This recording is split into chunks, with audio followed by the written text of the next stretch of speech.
Okay, my name's Lindo. I've owned this Series 1 Lotus 7 since 1973.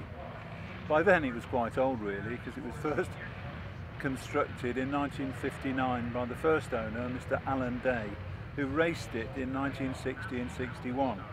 It then went through a succession of owners until I, as the ninth owner, bought it in 73.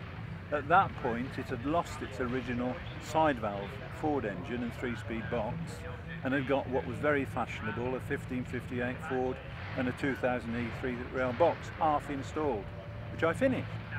I used it for a couple of years but kept breaking the piston rings.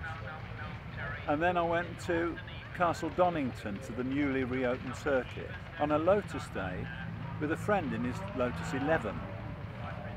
And I came back convinced the only engine I could put in the car was the Coventry Climax engine, which I acquired in bits and pieces, along with an A series gearbox, and completed a rebuild of the car then in 77 and 78, having got married. And we used this car for then 2 years solidly as our only car. And then other things intervened, and Ella, as she became known, was put away in garages one after the other until a few years ago we decided we really wanted to use her again, and there was nothing to do but in between our busy lives to get somebody else to take her apart again and put her back together. And that took place between 2008 and 2010.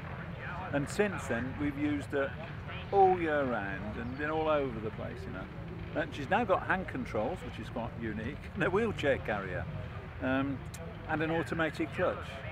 But that allows me to use her now that I'm progressively disabled, I suppose, by something called MS.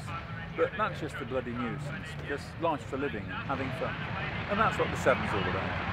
So I've now retired from work, and to keep us dry in the rain, because my wife does not like being, as she describes it, knicker wet, I've got a Series 2, the Series 2 Lotus Elite, which I bought from 1962. And that's keeping me busy, taking that apart and rebuilding it. And it should have been finished for next month, but it's not yet started.